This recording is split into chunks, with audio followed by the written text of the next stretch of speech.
Hey everyone, welcome to another edition of Tunnel Vision. I'm your host, Ryan Abraham, and I'm joined alongside Chris Trevino in studio and Shotgun Spratling joining us remotely, and we're going to talk about all things USC Trojan football and recruiting over the next hour or so. We haven't done a live show on television. We've done a bunch of them, but just mostly one-on-one interviews. We've done a lot of podcasts, but a live show with me, Chris, and Shotgun together, it's been quite a while, a couple of months. So we want to get back rolling with doing these shows again, probably on Sunday nights during the season. We'll try to do two a week as well. So we'll still get a feel for what the fall camp schedule will be and then what the practice schedule will be during the season. So once we figure that out, we'll know exactly what our Tunnel Vision schedule would be. If you would like, we're going to be live on YouTube, on Facebook, and on Twitter. Please subscribe. All that, you can see all of our Twitter handles down below. You can follow us there, but if you would like subscribe and like on our YouTube channel, youtube.com/InsideTroy, or our Facebook page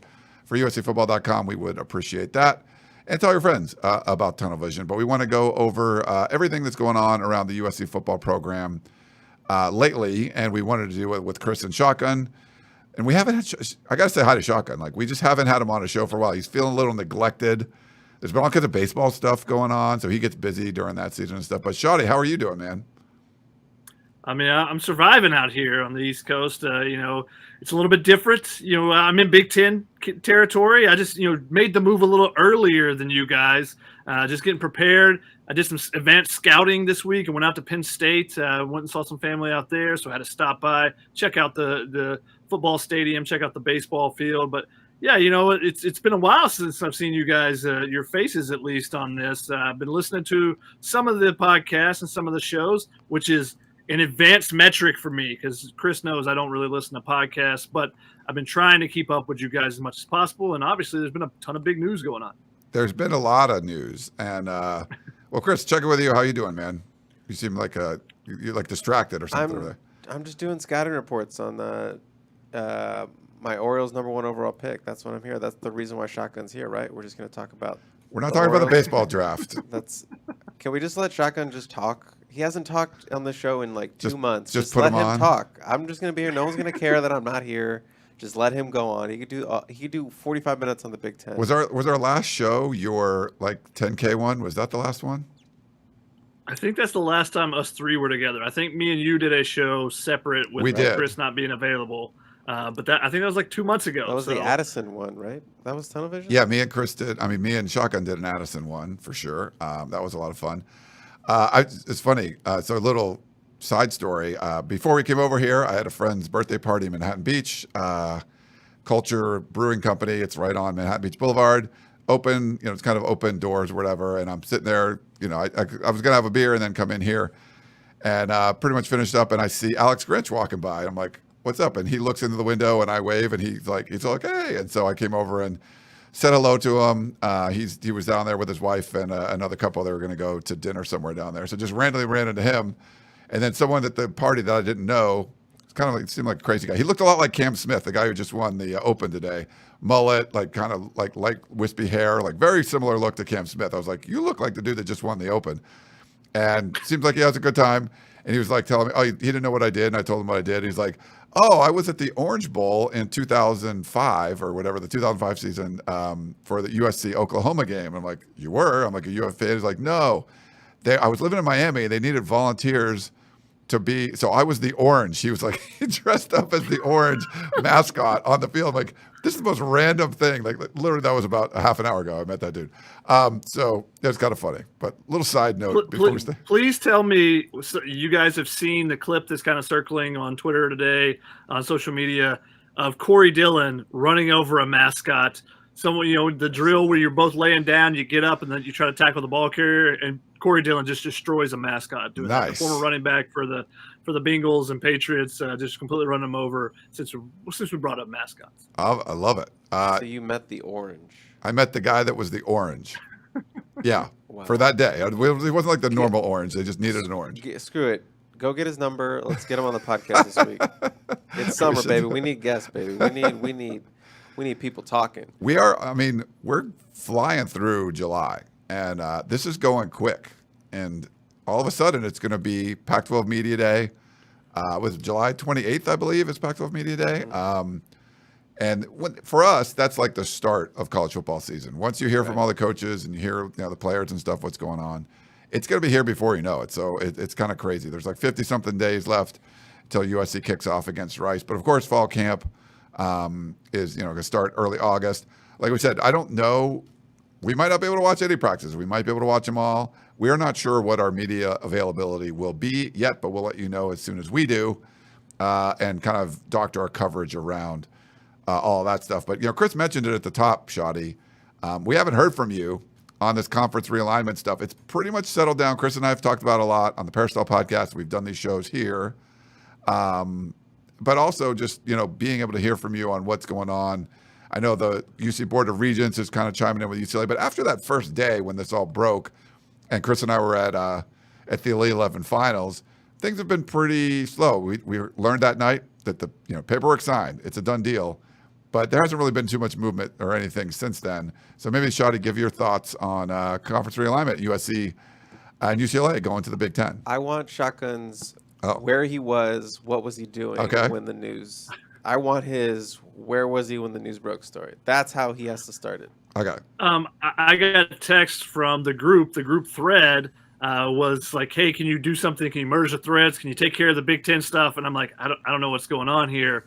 I was rocking a toddler to sleep, putting my roommate's kid to bed, and for an afternoon nap. And I was like, I don't know what's happening here. And I was like, sure, when I get done with this.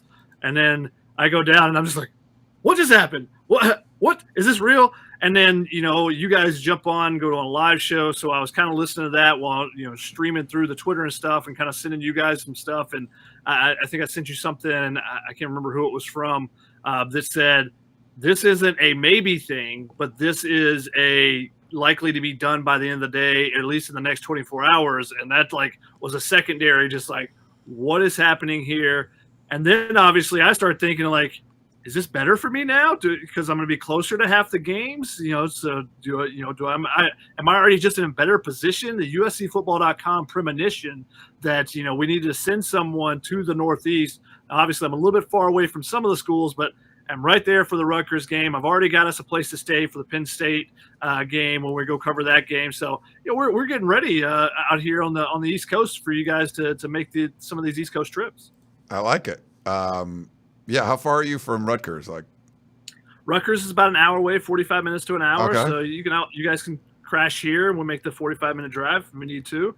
Maryland's about 2.5 hours away, so we can get down there for a quick jaunt. Obviously, Chris has connections there, so we're already in a great position here. And obviously, there's been a lot of Michigan people on the beat in the past, so we know a lot of Michigan people. Yeah. So we'll have to find some connections. We'll have to hit up Helfand and see if he's around to get us hooked up when we go to Michigan. But otherwise, I think we're in a good position here. I like it. And you're probably not that far from Ohio State as well. They're good. Some of these are a little bit further drive. It'll take a good 6-7 hours, but hey, that's what the Bay Area trip is. So, it'll be a lot different though. Just it's going to be super interesting. I've talked with a lot of coaches, baseball coaches in particular, about this, and football is not going to be bad. This is the one thing, and it comes up on Twitter is the travel's not that big of a deal for football. And hey, there will be jet lag. That will be an issue. It'll be interesting to see if USC, UCLA try to accommodate. And hey, normally if you're leaving on Friday morning, if suddenly you're going to leave on a Thursday afternoon, try to get there, let that body adjust for an extra 12, 14, 16 hours, whatever it may be, to help you be in position, especially if you play an earlier game. And I don't think that USC will play too many early games in the Big Ten. But if you do, that way you're just a little bit more prepared. So that'll be interesting to see if that adjustment. But, I've been talking with some coaches in the Big Ten, And some of the schools have compulsory attendance issues where, they can't leave. When I was talking to a baseball coach this past week, his school, they can only miss 5 classes per semester. So I believe it's 7 classes per semester. And if you miss more than that, then, you get docked on your grade. So they can't leave until a certain time on Thursday. So oftentimes, mostly for baseball, you travel Thursday morning so you can get a Thursday evening practice in on the field you're going to play on Friday.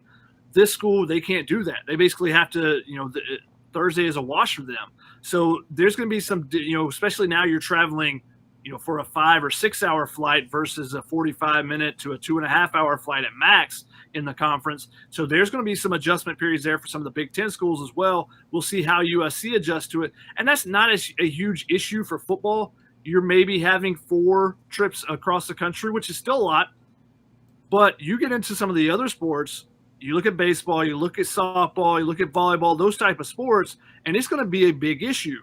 And this is why I think inevitably the Big Ten is going to have to expand at least to 4 teams on the West Coast. And I think ideally you would like to have 6 teams. If you're getting to a 24-team conference, if you're looking at that super conference idea, I think eventually you have 6 teams on the West, just for one, to make the travel that much easier so that you're not having every away trip being 1,500 miles. I mean, you look at UCLA softball, because USC doesn't have a softball team, every single away conference trip they would have would be at least 1,500 miles away. And it's just not sustainable for your teams to be able to succeed, because there are schools that, I talked with a coach this year, they didn't play a midweek baseball game on a Tuesday. That's the normal day that the teams play for the West Coast. And they didn't play one week, and they played on a Wednesday, a different week, because they had traveled towards the east, once to Texas and once all the way to the East Coast. And they don't like having those games after, because they felt their teams were sluggish. So now all of a sudden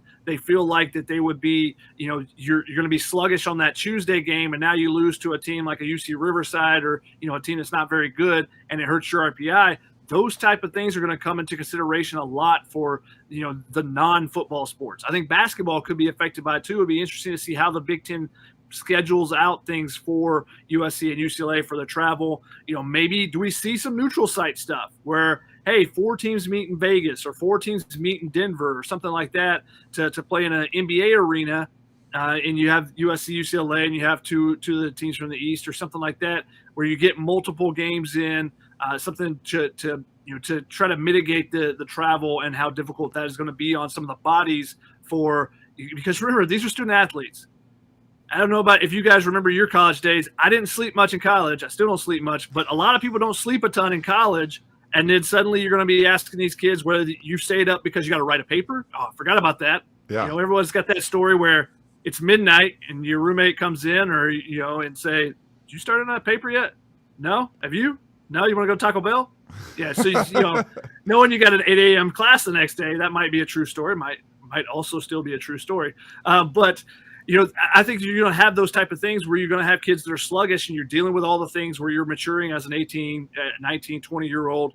That you're going to see some results that are very surprising, that don't match the betting lines, that don't do that because of that travel that people are kind of forgetting about a little bit, and outside of football, you're going to see it even more, I think. Yeah.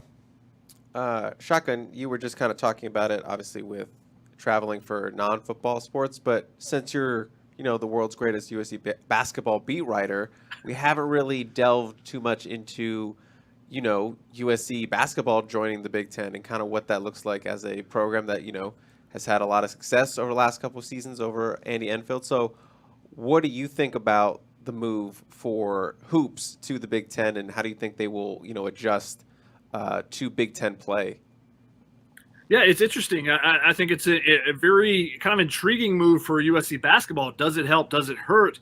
I think it could go either way, because the Big Ten is known for a very physical style of basketball, which can prepare you a lot of times for the postseason a little bit better. And the Pac-12 has been known for a lot of ticky-tack calls, a lot of games just being kind of, not being able to get in a rhythm. Whereas the Big Ten, a lot of times they'll let players bang a lot. And I think just that difference in stylistic difference could be, could be a game changer for USC and how it prepares you for the postseason, and how you sometimes you can get in a better rhythm in a game just because there aren't as many fouls called. But if you don't bulk up, if you don't get stronger, and USC's bigs have not been known as these, big, powerful guys. They don't get 6'8" guys that are 260 pounds. They get your 7-footers like Evan Mobley that can move on a wing. And, how does that transition in the Big Ten? They'll be, sometimes they'll be facing those guys that are 6'8", 6'9", that are just bigger guys. And now you can drag them out to the wing. I think that clash of styles is always really interesting in the preseason tournaments, the Christmas tournaments, and then in the postseason. Well, now you're going to see it on display in conference play. Does USC start maybe changing the way they're recruiting players, or do they stick to their style and think it works well? I think those are all very interesting. I think as a conference as a whole, the Big Ten is obviously very much deeper. And now USC's kind of solidified themselves in the top 4 or 5 of the conference the last 4 or 5 years. But, the years before that, they got left out of the tournament and they got snubbed basically. And part of it was, well, we don't think the Big 12 the Pac-12 is a very good conference. So therefore we're not going to put an extra team in. Well, now you're going to get the benefit of the doubt a little bit more in those type situations. So that might help USC, but it is going to be much more difficult. I mean, Chris, you could speak on Maryland making that jump from the ACC to the Big Ten, and some of the depth of the conference. And ACC obviously is a really deep conference as well in basketball, but there can be some changes where you're not getting to those every year. USC setting records for the number of wins they have, and you can feast on some Cal when they're not very good, and some of these other teams that have struggled and just not having that consistency. I think you have a deeper conference that's more consistently good in the Big Ten. So I think those are going to be some challenges for USC, but I think it's really intriguing at the same time because of the stylistic differences and the fact that now you're going to get the benefit of the doubt a little bit more, especially if you get some big wins on the road in the Big Ten conference. It's going to be looked at as a conference road trip, but I think the committee will also look at it as, hey, they traveled 2,000 miles and got these wins on the road as well. Yeah. All right. Well, we're going to do some questions in a little bit, and if there's more realignment stuff, we can talk about that. Essentially, what's happening right now, the Big Ten seems like they're standing pat, waiting for something to happen with Notre Dame. It might not happen anytime soon. The Big 12, the Pac-12 could eat each other, could go after each other. They could merge. The Pac-12 could join with the ACC in some kind of partnership. There's a lot of kind of options out there, so we're just kind of waiting to see what happens. But probably most likely that Notre Dame move would be first, and we might just get into the season and not hear anything else for quite a while. So we'll see. It took about 11 months after the Techless Oklahoma kind of first shot was fired, and then USC and UCLA. So we might not hear anything till next year. Who knows? We'll see what happens there. But we're doing a feature up on USCfootball.com. The whole roster is different, right? Lincoln Riley said this is going to be the most unique roster in college football history. So we all kind of put our heads together and came up with our top 30 players that are just irreplaceable, guys that the most. Who could you not replace if they went down for this football season? And a lot of guys we've never seen them play in a cardinal and gold uniform before. So there was some subjectivity to all this, but we're counting them down, releasing one every day or so. And we've got 22 to 30 have been released, plus the 5 like just outside of the top 30. So we don't know all of them yet. Well, I mean, we do, but you guys don't yet. We're releasing them all. Make sure you go to USCfootball.com. You can check it out. And if you're not a subscriber, perfect time. The season's coming right up. You can subscribe for $1. For $1, you can subscribe and get a month free and get a lot of access and everything. So just no reason not to do it. Ramp it up. We've had it's been awesome. The response to all of the news and everything that's been going on has been amazing. All the content we've been putting up. So we appreciate all of you for reading and listening, watching, all those things. But if you're not a subscriber, you should definitely go in and do that.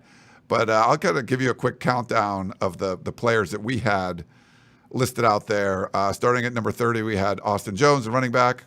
Someone that there's not a lot of running backs on the roster, so he's the transfer over from Stanford. Tight end Jude Wolfe is going to be playing that H-back role. He's been important.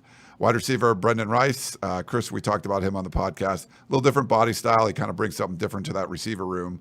We're not sure who's going to step up there. The transfer cornerback, Jacoby Covington, certainly a position of need where there's not as much depth there.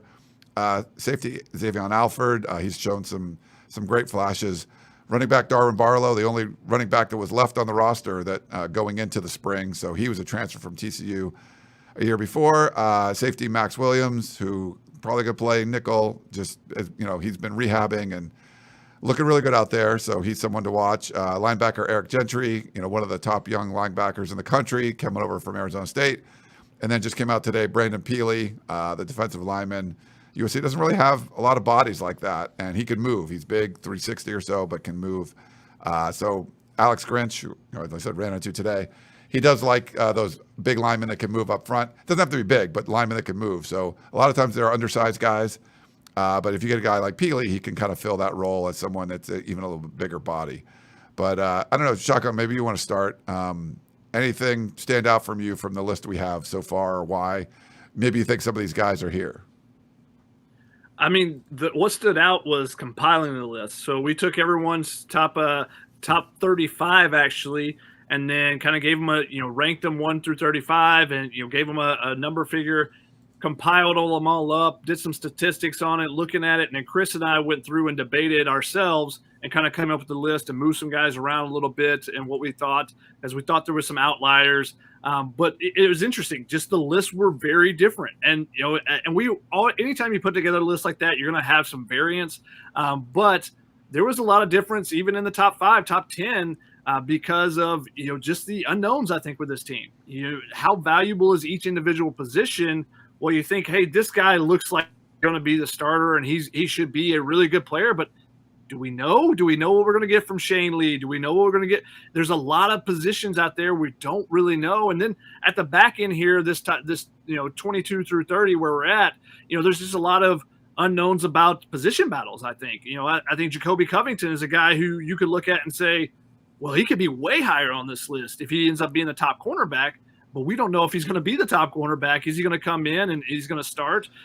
Chris put out his starting DBs on the Peristyle a couple of days ago in a thread and didn't have Jacoby Covington in there. Well, I would think Jacoby Covington would be in there, but that's my take on him from seeing him in high school going into his senior year. So not having seen a kid in 2 years, what is he going to look like? So there's a couple different players on this list where we were wondering, what are we going to see from this player? Now, some of these guys, we saw them in spring, but other players, Max Williams and Brandon Peely, both these guys are coming off season-ending injuries.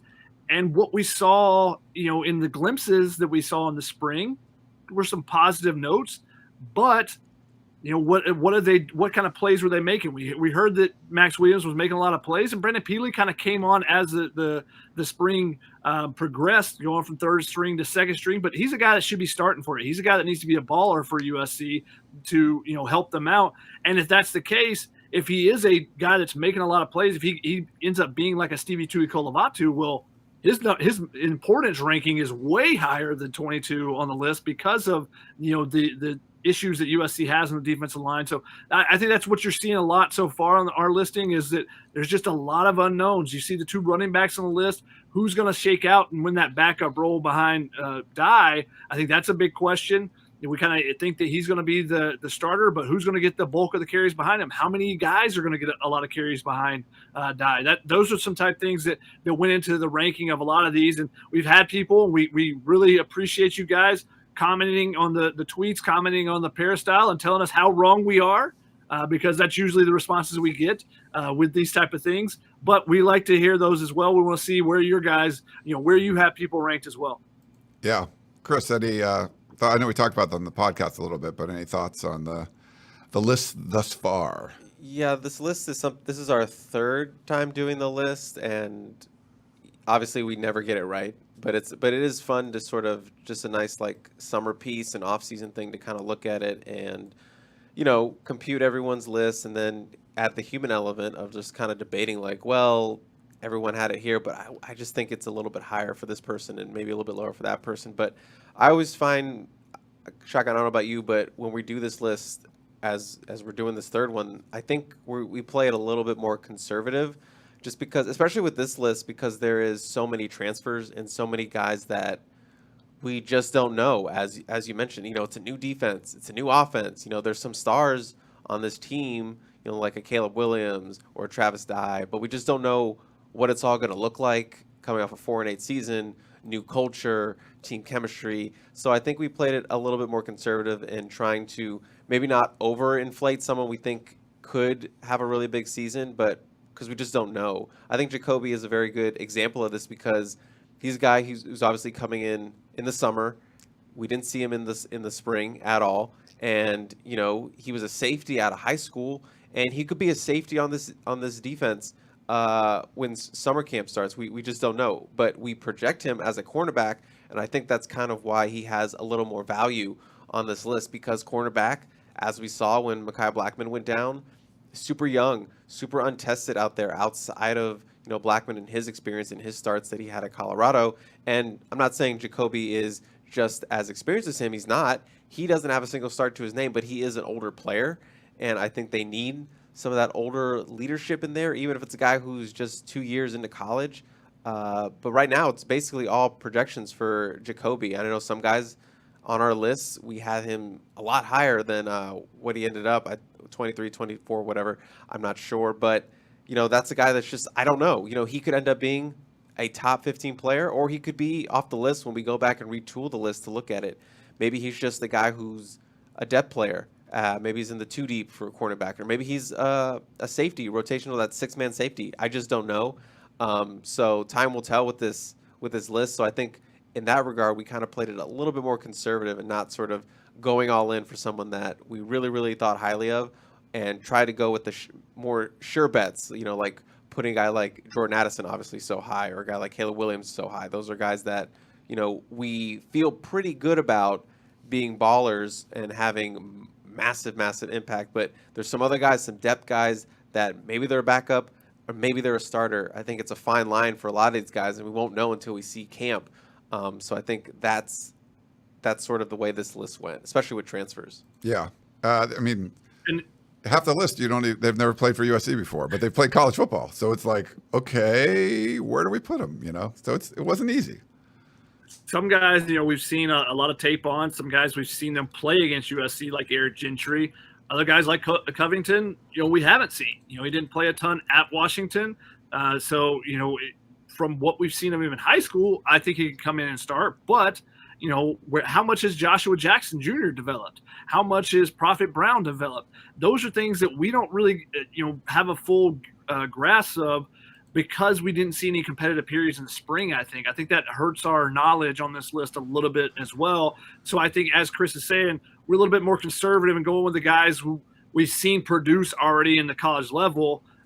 Even a guy like Brandon Peely, like I said, he could be way higher on this list, but also it's the unknown. Are we going to get – you're going to get that 2019 Brandon Peely where he was really an impact guy for USC, or, he could have been out of college after 2020.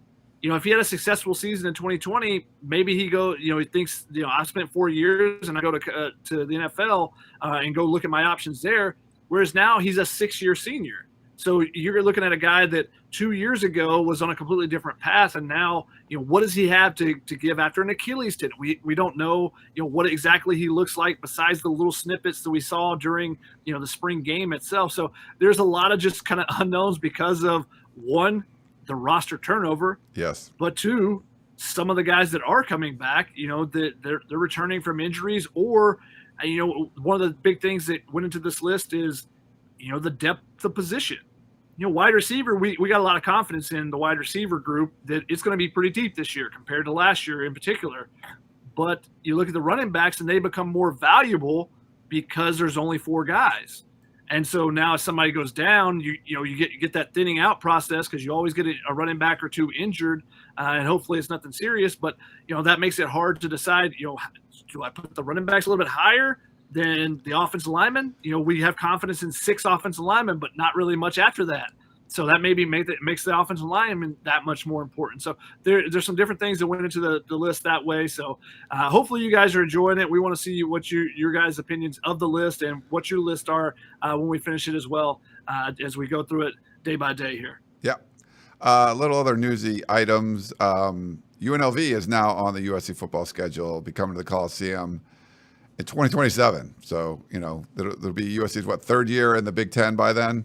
Probably going to need some more home games with all the travel that's going to be going on. So I don't know if that's not much of a big deal, but, you're hoping they're going to get to the point where you don't have to announce games like 10 years out, like just like they start scheduling things like we did during the pandemic, which was kind of fun. But that one was put on the schedule, which, makes some sense. And hopefully UNLV gets a little bit better as a program. They have not been very good the last few years, so or for a while, actually, unfortunately. So hopefully they can start building that program up a little bit. It's been a struggle for them, even though they've got some nice facilities and stuff. They just built a new football facility, so hopefully that helps them get some more recruits and whatnot. And did you have a more quality opponent besides? That's kind of right now. UNLV is kind of an FCS opponent. So if you're looking at it, if it was a schedule for this year, that's a Rice this year. Yeah. Teams that are FBS teams that are at FCS levels right now. So, teams that you can beat up on that are great opening game for a Lincoln Riley offense and, trying to impress fans, but not something that's going to really prepare you for a Big Ten schedule that you're going to be facing. Yeah. Put some respect on future. Still sounds weird. Put some respect on future Pac-12 member UNLV. Oh. Quite possible. Yeah, I mean, that's the other thing, too, with all the scheduling. We just don't know what, like, the Big Ten could have 20 teams by then, and they just go to all conference. I mean, who knows, Notre Dame could end up being a conference game at some point, and then you got to find more non-conference games because that was so there's so much kind of changing. The whole college football world is changing. So when this was announced, I'm like, all right, what 5 years from now, like the college football has changed, the sport has changed so much in the last year. It's hard to imagine, 5 years from now, like guys, the recruits are going to be like leaving, the recruits that are coming in will be gone by then. So I don't know. It's kind of weird when you think about it that way. Yeah. That's why the scheduling of games, 10 years in advance, 5 years in advance is just like, and half the time, not half the time, but some of the times those games get broken too. They're just like, we're not going to play this anymore. We got a marquee game like the LSU game in Vegas, the USC, some teams will break contracts and say, we'd rather play this, big market, big money game instead of playing this team that we can beat up on. So we'll see if that game gets played and what both of those teams look like, what conferences they're in when we get to it in 2027. Yeah, we could ask some of like the class of 2024 guys that are committed, like, so what do you think about UNLV on the schedule? You get to play them your senior year or whatever, like that's like, okay, whatever. The Branch brothers are probably excited about it. Yeah, if they're still around. I don't think they will be. Yeah, probably not. That's what were you saying, Chris? If they're too. I said I look forward to us the night before the LSU kickoff game, us in the casino playing blackjack. Oh yeah, in the morning. I look forward to it. I heard about your big winnings there, Chris. Chris did good. Yeah, I hope that I can stay hot until 2024. Yeah, keep it rolling in. He did good when we were in Vegas. Okay, so kind of just when we wanted to get to the topics too. We're going to try to keep this to an hour, but wanted to get to a bunch of questions. If you haven't seen, we had a new little system to put up comments. For some reason, the YouTube version isn't working, and when I was trying some of the Facebook ones, I know we'll see. We'll get it working again. We haven't done a show like this for a while. I'll try, but it was like making them like kind of weird. Let's see if it worked. Oh, it looks like it's working now. So this is from Donnell, DJ Smith. What do you guys think about, so this is from Facebook. So our Facebook comments are working. So if you're on Facebook, you want to put comments up, we can put them up on the screen, just not the YouTube ones for today, but we can read the YouTube ones too, you guys. What do you think about the dirt about USC? So there was a rumor going around that Jordan Addison wasn't happy. He wanted to get out, and I think it was on some of the Texas boards. He tweeted, what was his tweet, Chris? It was something like looking forward to on September 3rd. Yeah. So didn't look like there was much meat to anything like that. We haven't heard anything about him being upset about that kind of stuff. So any thoughts, guys, on that one? Or well, there was also a rumor along with that rumor that he wasn't enrolled yet, which is just he is enrolled. You see him in the workout videos, right? Yeah. It's like rumors just starting for the sake of starting rumors. Yeah. So if he wasn't enrolled, he wouldn't be able to work out. We saw that with Stevie Tuikolovatu. He wasn't able to work out with the team. We saw him come to a couple of the workouts just to kind of meet his teammates and stuff, but wasn't able to actually do anything. So seeing him in those videos tells you Jordan Addison is indeed enrolled. But it's annoying to me when people start putting links on our message boards and stuff from places like Bro Bible, and that are just taking one little snippet from, it's Somebody's basically tweet somewhere. yeah, that you're basically what's the account that spawned all the Texas A&M rumors? Something bread. Was it or no? Was it the one Something that? bread. Yeah. What was it? The That one started- Jimbo Fisher mentioned about it. I forget what it was like. Yeah. Yeah, that's Sliced basically bread. where we're Sliced getting, bread, right? Was it sliced bread? Yes, exactly. Sliced Okay. bread started a rumor, and suddenly, Jimbo Fisher's having to answer things at press conferences. It's like, can we get a little bit more credible sources here, guys? There's a reason why there's some really good college football reporters out there, and if none of them are saying it, where did you see, any of the national guys mentioning $3 million for Jordan Addison? No, but it just kept coming up on Twitter over and over because of who? No one knows. It's just a rumor that spawned, and suddenly people wanted, and it went from 2 million to 2.5 to 3 million. And suddenly, people just throwing numbers out there. I heard it might have been 6 million. Who knows? Now they're giving him a house in Malibu. It was like, what are you guys talking about here? This is not what's going on. Yeah, it happened with Lincoln Riley's contract too. Like someone put these details out, and you're like, they didn't buy out his house. Like we don't know the details of his contract, but all this stuff was just kind of. Just pretty silly, but someone throws it out there, and then people just kind of run with it. Like, they ask you questions about it, It's like, and especially when people are angry, those rumors tend to be, verified in their mind much quicker. Because you want to believe it. You want to believe that. That's the only reason. And you see a lot of this actually with like the parody accounts, that will get people.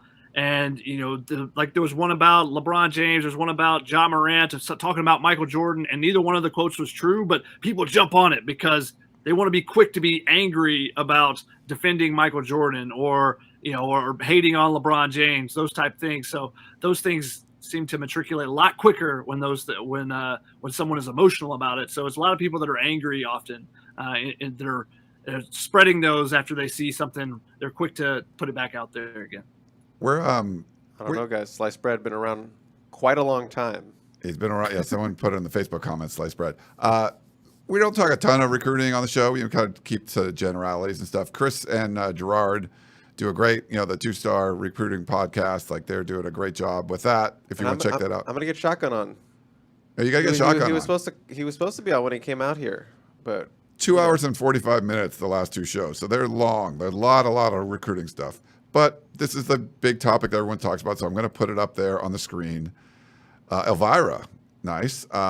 Lincoln Riley has clearly been successful in recruiting the skill positions, but why not the offensive linemen? What do you want to start, Chris, or do you?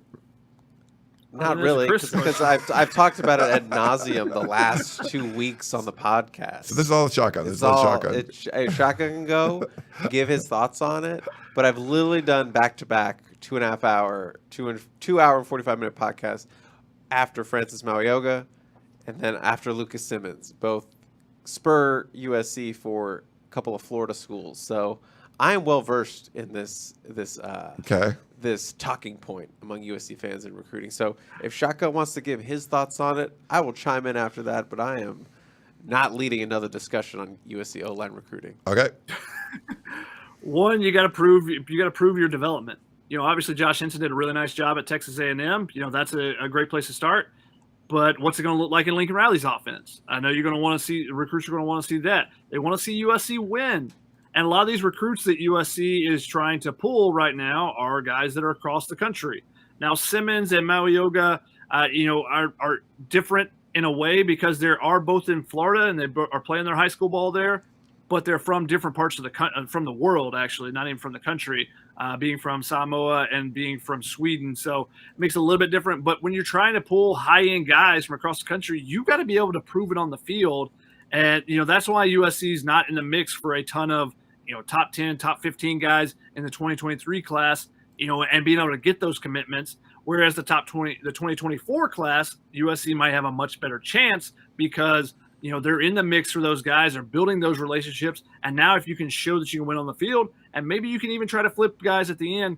So that plays into it. There's a little bit of NIL that's playing into it as well. We all know that. But it comes down to, being able to prove it on the field. I think that's the biggest thing. And, once USC does that, then they can start, trying to build up for the future.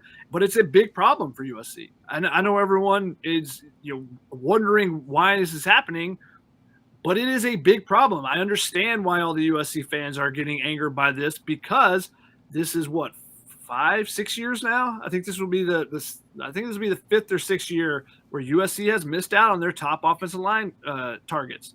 Since I think it's the 2017 class is when they got Austin Jackson, Elijah Vera Tucker, Brett Nealon, terrific class, Jalen McKenzie.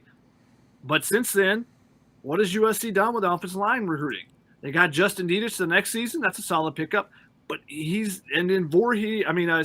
Monheim was the next 4-star, and he wasn't a composite 4-star, I don't believe. So, that's where USC's offensive line, where their struggles have been, is they haven't been able to build the classes and stack them together. And, success begets success. So if USC has success on the field, I think you'll see more success with them recruiting and whatnot going forward. Yep. And remember, kids don't sign in July. True. They sign in December. And it is July. When the dust settles and USC, won 10 games or went to the Pac-12 championship or whatever, they're going to be in a much better position to sign some big-time linemen or possibly flip. A guy like, I think if you're going to play for a flip, it has to be with Lucas Simmons. Florida State, Coach Norvell, he's a little bit, moving towards that hot seat. If they have another, They're not moving towards it. He was on it this year. They were looking at, will he stay or will he not stay? So, again, this is the same issue that USC ran into. Can you close classes when your coaches, when people are talking about, is that coach even going to be there next year? Right. We saw that last year, with guys like Michael Williams. Imagine how much better the USC defensive line would look right now if you have a 5-star guy there that you're bringing in as a true freshman, instead of having to bring all these other pieces in from the transfer portal that haven't been ultra successful guys at college so far. So, he's not nearing the hot seat. He's definitely there. Yeah. We had another Facebook question from Tony. Thanks, Tony. Are you guys worried about the offensive or defensive lines this season? This is about the lines. Now, I think one of the narratives, and I get this a lot when you do like radio interviews, and people will say like USC's offensive line is going to be terrible. Shotgun will tell you how many snaps they have. They have like 1 million. Like there's, the first 6-7 guys you should feel pretty strong about. Will Bobby Haskins be able to start? Like a lot of people think he can. He did at Virginia. What about Cooper Lovelace? I mean, he's, the JC kid coming in that looks really good. I think you're going to end up having like 7-8 guys that you feel really comfortable with. I think there's concern long term, but I don't think you should have concern with the offensive line this year. And the defensive line, they added some pieces there. You get Brandon Peely back, like we talked about. Tuli Tuipulotu's got a lot of potential. I think it's not necessarily defensive line. It's probably more about just the defensive front in general, and how different it's going to be when they were historically bad last year. I think this is a little overblown. I think there's more concern on the defensive side with the front seven than USC's offensive line. But the offensive line got a lot better last year. Remember, 2 years ago, they were really terrible, 3rd and short, 4th and short. They bring in Clay McGuire, who was like a spread offensive line coach in a spread system for the first time, and lo and behold, they were like better at it. So I wouldn't be as concerned about the offensive line. There's definitely more concern for the defensive side, but either one of you guys want to chime in, go right ahead. The concern for me is just strictly depth, as you sort of mentioned. Like once you get past, Jonah Monheim, as I'm just inserting him as my 6th man off the bench with those other 5 guys. It falls off the cliff. There's not a lot of starting experience. There's no 5-star guy waiting in the wings. There's no blue chip top 100 guy, 4-star guy waiting in the wings. Cooper Lovelace, I feel like, might have to play a bigger role than you would normally want him to play. He does have college experience. It comes at a JUCO level, and a pretty high JUCO level out there in that Kansas JUCO scene, but he's a raw guy. He started playing high school football his senior year, and he's good frame, 6'5", 310 pounds. And he's a guy I think is going to play your backup interior guard spot, and he could be a guy that has to play this season, even though in an ideal situation, he takes that year to develop and get used to, Division I football, Power 5 football. But in this scenario with this USC offensive line and this roster and this unit, he's going to have to probably be a backup, a direct backup. And I think that's the worry. You get 2 injuries on that offensive line, it gets real dicey. And me and Shotgun have talked about this, we're on phone calls or over text or whatever. We talk about and he's mentioned several times, injuries on the offensive line happen. So USC, I don't think, is prepared to handle a lot of injuries on the offensive line, and I think that is the biggest worry. I'm fine with the guys they have at that top 6. I think they're going to be a really good offensive line. Arguably, I could see them being among the best in the Pac-12, if not the best in the Pac-12. Defensive line, I think they really wanted to get another impactful interior defensive lineman out of the transfer portal. That did not end up happening, but I think they have enough to get through with the season. Again, injuries, that could be a real issue, but Tuli Tuipulotu, stud, All-American potential. Nick Figueroa, healthy, all Pac-12 potential. Brandon Peely, if he's, playing at a Peely level, pre-Achilles heel injury, solid, I think. And they have some guys that can play around. You're hoping that a guy like, I'm blanking on the 2 guys. Shotgun, help me. The 2 redshirt freshmen. You're talking about Kobe Pepe? Kobe Pepe. You're talking about Yes. Jamar Sakona? Jamar Sakona. That's why Shotgun's my guy. Helium Boys for life. Those 2 guys, you really want those guys to take a step. I think a lot of people are forgetting about them with all the movement in the transfer portal. Obviously, you got a guy like Solomon Byrd who can come in there. A lot of sacks to his name, former freshman All-American. They have enough to get by.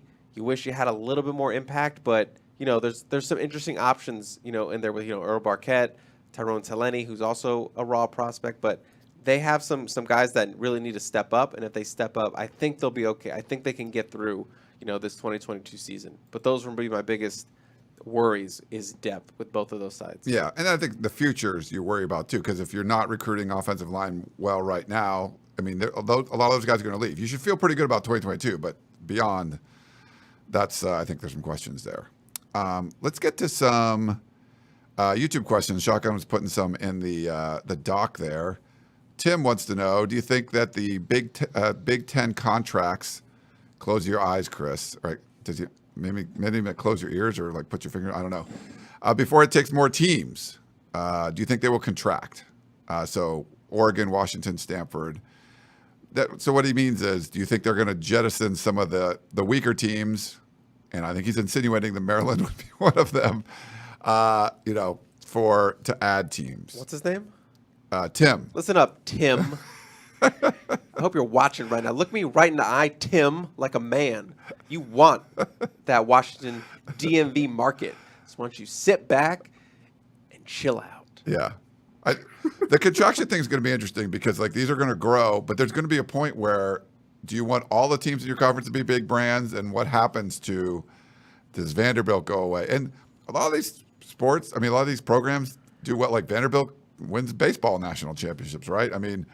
Maryland used to be good at stuff back in the day. All right. We just won the Big Ten baseball conference, and we just won the Natty for men's lacrosse. And our women's were right on the verge of going to the national championship in women's lacrosse. So why don't you chill out? Yeah, but Tim is a real thing. Oh, go ahead. I believe that was the first baseball conference championship in 40 years, something like that. For Maryland? But the program's heading in the right direction. Really good coach in Rob Vaughn. They just extended him. They're investing some money in the program. So. And Big Ten's bad at baseball anyway, so Maryland should win it, right? It's just, There's no one consistently great in the Big Ten. Shotgun, help me out. Shotgun, help me. Yeah. But that is a question, I don't think right? there's going to be a contraction. I don't think that there will be because I was asked this by someone, a Missouri fan, and they were like, do you think we're going to get left out? As I think that as these go towards the super conferences, the fact that those teams are in already, I think that, it's going to be very difficult to kind of push people out because then I think the conference has to pay out some money towards the schools to do that, I would think, similar to the grant of the land or the grant of rights that teams have to pay out to get out of the agreements that they're in. So I don't think that you're going to see that. I think as it goes towards the super conferences, I think you'll see especially the Big Ten is trying to just be very selective right now. Just make sure that you're getting the teams, which is why, Oregon is a school that is on that fringe, and people are wondering, will the Big Ten seriously even consider them? I think they want to take Notre Dame, and then they want to pick and choose. Do we want Washington and Stanford? Do we want Oregon? Do we want to add someone from some other part of the country?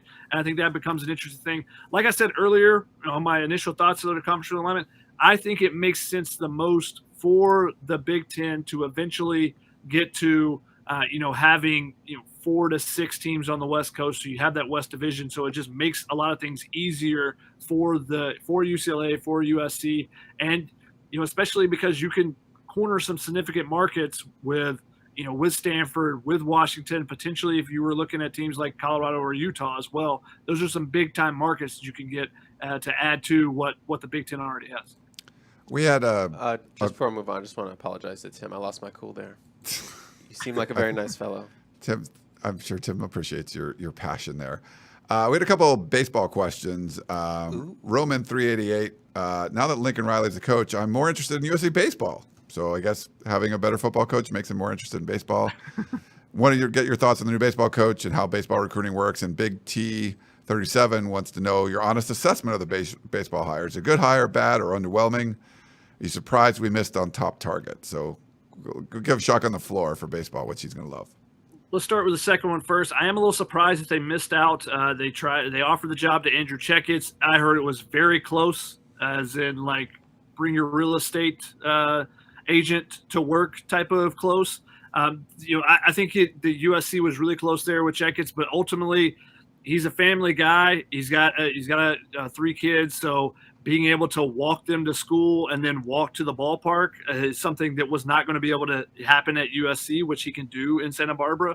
So I think that comfort level was something. So actually the city of LA, I think I heard some similar things with Troy Tulowitzki, that the city of LA was actually a detractor in this hire for those first couple of candidates. So a little bit surprising there, but I think USC got a great coach in Andy Stankiewicz. He has proven what he can do at Grand Canyon. That place was absolutely nothing. He built that from nothing. I mean, they were a Division II school. They weren't any good. And then he turned them into a good Division II school, took them to the College World Series there. And then they transitioned to Division I, couldn't be in the postseason, either their conference tournament or the NCAA tournament for 4 years, but they were still really good. And he challenged his team. They went to places like Oklahoma State. They went to places across the country for these big series because he wanted them to have that experience that they wouldn't be able to play in the postseason.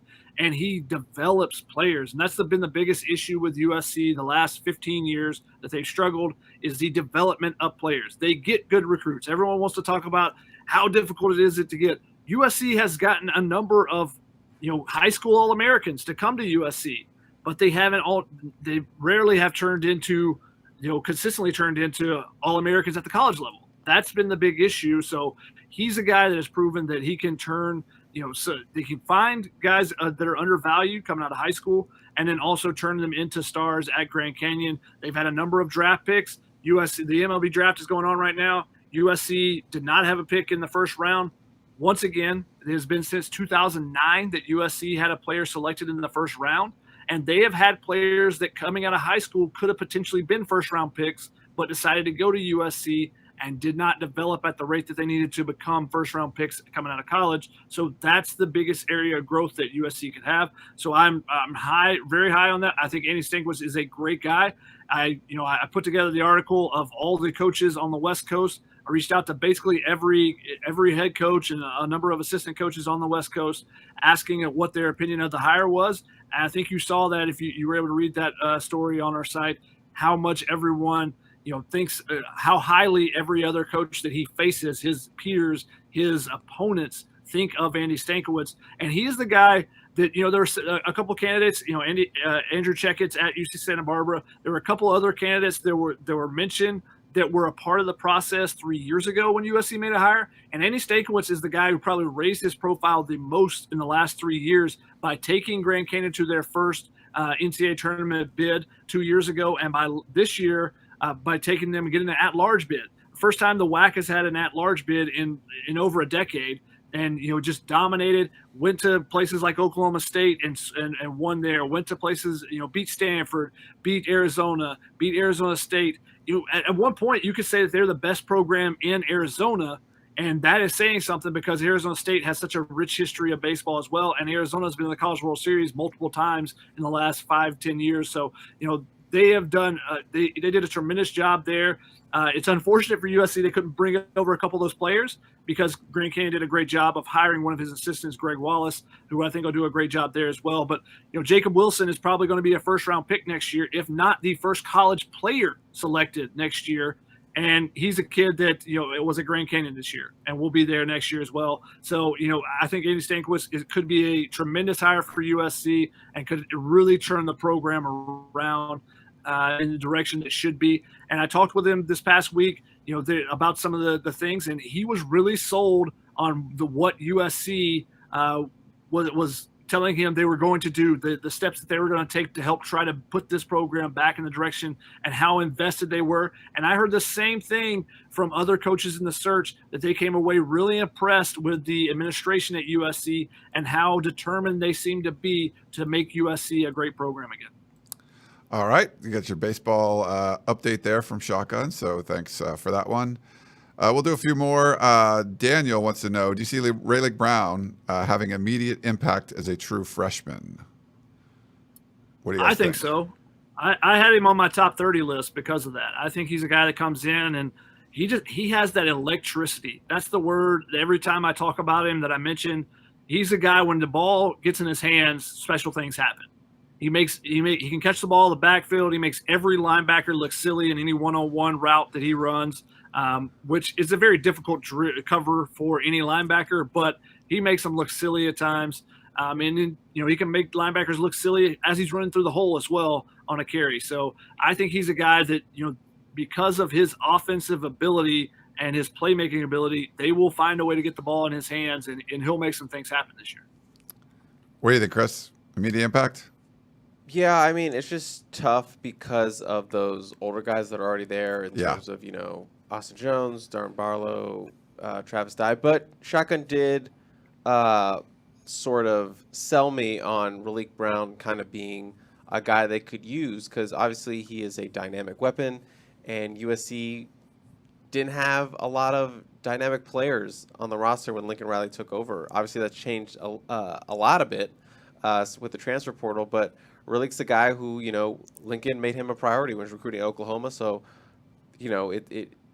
it's the assumption is, he's got plans for him in this offense, and to use him in a multitude of ways, being a guy who can play the slot, play out of the backfield, motion him out, do whatever you have to do to get him the ball with his hands, because that's kind of a player he is.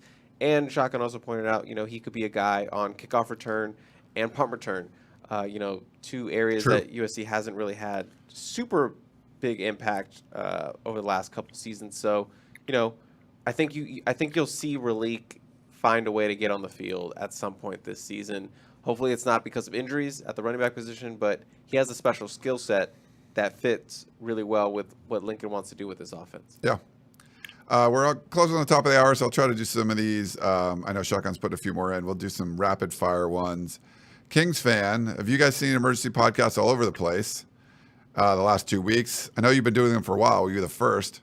It's a good question. We were one of the first. I mean, there weren't a lot of sports podcasts out there when I started this in 2008. And we definitely, so we've been doing it a long time. We're, no one does as many, certainly USC podcasts where, we'll do 4 or 5 a week sometimes. So we get to a lot of shows. I would say we're up there. I mean, I don't remember seeing a lot of podcasts, emergency podcasts, but we've been doing them for a while. So I don't know. Do you guys see a bunch, or do you guys? Shotgun doesn't listen to podcasts, so.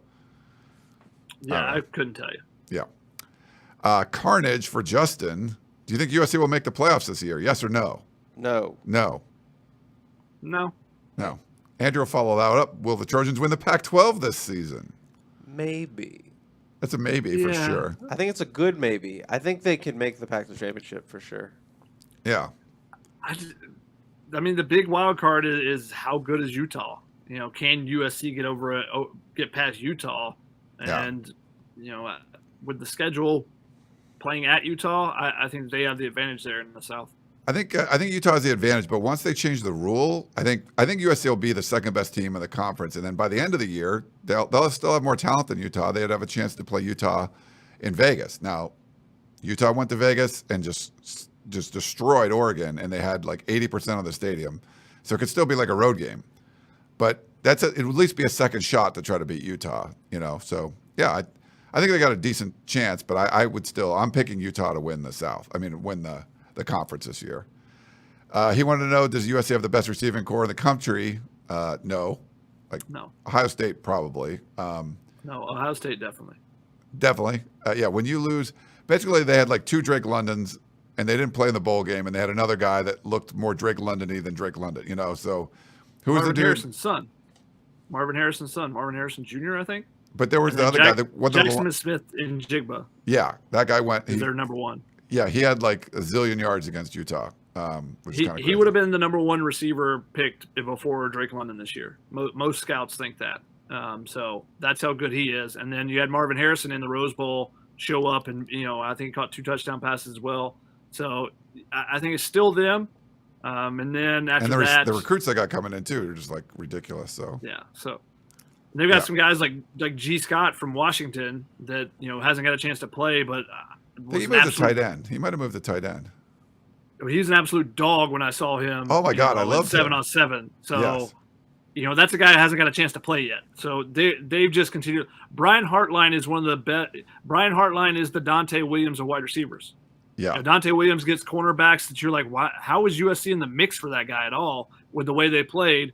And Brian Hartline with a team that's being successful. So what you see at Ohio State, what their receivers do, that's what USC's cornerbacks will do under Dante Williams if USC has success. They'll have 5-star after 5-star after 5-star because those that's the type of recruiter that both of those guys are. Yeah. And then Andrew also wanted to know what game will be the most. Tell us the most about the team this season. I thought that's interesting. That's a good question. It depends where. Like you sort of have to say, like for the first 4 games, what are you going to learn the most out of? Because like. I mean, the last game, you learn more later in the season, but like the Utah one's very important, but do you learn as much going on the road to Salt Lake City? Like, I don't think Stanford's going to be very good. I would probably go early season, like how do they play at Oregon State? That would probably be the one that I would look at the most. Like, I'm not going to look at second half of the season stuff because you're trying to learn about this team and still have a bunch of season left. So I'd probably go Oregon State on the road. Like, how do they play in that environment? Oregon State fans are not going to be happy with USC. Any road game is not going to be very friendly now that USC is leaving. So what do you guys think? I see the argument for Oregon State, and I will say that's a good pick. But I still think it's Utah for me because Utah is the best team you're going to face on your schedule until Notre Dame. That is your true test. That is your true okay, culture building, team chemistry. Are we physical enough? Have we all the things that were issues last year? It's all going to come to head right here on the road in a place we traditionally struggle in. And it's the first, real big road game for Lincoln Riley at USC. And there's a good chance USC is undefeated going to that game. There's a strong possibility. And I think if Utah, is doing what we think they're going to do after last season defending the Pac-12, they could also be undefeated. I think they have a really tough schedule early. I think they go to the Swamp or something, right? They're going to Gainesville. Utah opens the season, yeah. At Florida. I mean, I don't think Florida's going under their change as well. So Utah could absolutely take that game and be undefeated. That might be a college game day at some point. Yeah. So I think you're going in there. We're going to learn a little bit about this team those first 6 games, but going to Utah on the road, defending Pac-12 championship, I'm sure that's going to be a night game. I think that's going to tell you everything you need to know about this team moving into the back half of the schedule. If it's a close game, they lose by a touchdown, that's a strong case. USC, they can win this Pac-12. They took a loss there to Utah with the going away of the divisions. That doesn't axe them out of making it to the championship. They can still go on and get some momentum, but that's a game USC has struggled in. But if USC comes out there and wins, or even it's a close loss, I think a lot of people will be like, yeah, USC might be legit in terms of, being able to get to the Pac-12 championship, win the Pac-12 championship, and probably go toe-to-toe with Notre Dame at the end of the season, which is saying a lot considering how bad this team was last year and, only won 4 games. But I think that is going to be the one for me that's like, all right, you've done all this work, you've won, maybe you're undefeated going to this point, but what if you want to, you have these aspirations of, maybe competing for a Pac-12 championship, or going to the college football playoff this season, which, as crazy as it sounds, is possible. This game is going to tell us what we need to know. Yeah. Any quick shot Chris Shotgun? outlined a lot of great stuff there. The answer is Utah. And I think that the most important thing that he just kind of touched on is the culture building and stuff. When you go on the road, as you said, Ryan, any road game is going to be a hostile environment this year. But you go to Salt Lake City, that place is already wild. And now you add in all those factors that Chris just said, the potential of game day, all that, the hype that they'll have this season coming off that Rose Bowl appearance last year. That place is going to be absolutely bananas. And then you factor in the culture building, you factor in the weight, all the stuff that's going on right now in the summer will show up one way or the other. It'll show up that you didn't do enough, or that USC, it could be a team that, we got to keep an eye on the rest of the season. So right. Utah is definitely the answer there. Yeah. Truck Ranger wanted to know, where's Nicole? Sorry if I missed it. So Nicole, congratulations to her. She's working at Channel 6 in Waco, Texas. She'll be covering Baylor, working the news desk there. So she got a real job. She graduated. So we're kind of figuring out some staffing stuff right now for, we got the three of us here, but we'll be adding some more faces and names you can see on the website going forward. So make sure you check that out. I'm being replaced. Yeah, hopefully. No, I'm just kidding. Chris, you're irreplaceable, Chris. You got the tattoo, man. You can't go anywhere. I also want to know, why is Herm Edwards still coaching at Arizona State? Well, his buddy and agent hired him, and then Michael Crow, the president, hired him, and he's the worst. And he said 3 years ago that wait till you see what the Pac-12 does. We're going to be passing everybody, and obviously not. The Pac-12 was getting destroyed. So because they have that relationship, could Herm be fired midseason? In season, I think it can't just be Herm. They fired a bunch of the staff because that's what you had to do. I think it's going to have to be Ray Anderson. There's going to have to be mass leadership change at Arizona State. There should be, but yeah. One more thing on Utah, because there's 2 more seasons that everyone's going to be, that USC and UCLA are going to be in the Pac-12. This will be the last road trip that USC makes to Salt Lake City as well. Yeah. Point. Unless they change, now it's possible they change the schedule because of the non-divisions in 2024. But I wouldn't, I don't think that they'll flip the home away for the South teams at least. Yeah, I don't think so. Daniel wants to know, I'm hearing there might be an issue with UCLA at least going to the Big Ten. How much teeth is there on that? So if you the UC Board of Regents is going to meet about it. The governor chimed in on it. I think it's more just political puffing. I don't think there's any issues with that. From the people I've talked to, it doesn't seem like it's going to be that big of a deal, but there's something to watch for. But once you get the politicians kind of they're just sort of jumping, piling on. They're yeah, they're terrible. They're taking the money. This is bad or whatever. But, UCLA was going to lose a bunch of sports if they didn't take the money. So they're going to take the money. All right. I think we should probably wrap it up. Is there one more, Shotgun, you wanted to address, or we can? Shotgun always wants one more. Yeah, you put some in there.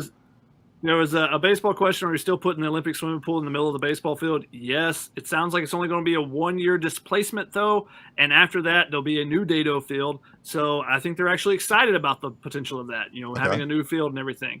And Grand Canyon got a new field while Andy Stankiewicz was there, so he shows he can raise the money to help do those type of things. A basketball question. We had 2 they'll kind of group together. Big T asked, this has been the quietest basketball offseason in about 4 years, but I'm starting to feel more and more confident. Do you have faith in Boogie running as point guard? And then Gary Lewis asked, do you think this upcoming season's USC point guard play will be solid? And I think it will. I mean, Boogie Ellis got to play point guard a little bit yesterday. It was more off the ball because some other guy was running the point mostly, named LeBron James, playing in the Drew League. But he's getting a chance to play down there in the Drew League, and you play with DeMar DeRozan, you play with LeBron James, you learn from those experiences. And I think the fact that he came back after going to the combine and getting the evaluation from the NBA talent evaluators to what you need to work on, and they probably all told him, you got to be a better point guard. You got to be able to create for others more. And similar with Drew Peterson. So I think those 2 guys are going to be what USC leans on. And if their guard play from those 2 guys is really good, this could be a sneaky good season for USC because those freshmen will get better and better as the season progresses, and they are very talented. All right. Well, I think it's going to wrap things up. It's good to be back. We'll try to get the show going little more regularly once we figure out what all the practice schedules and all that kind of stuff is. But thanks for everyone that was tuning in on Facebook. We got to put some of your Facebook questions up, which is nice, and we'll make sure we get the YouTube ones up next time. Who knows? Maybe we can get the Twitter ones up at some point. So that would be kind of fun too.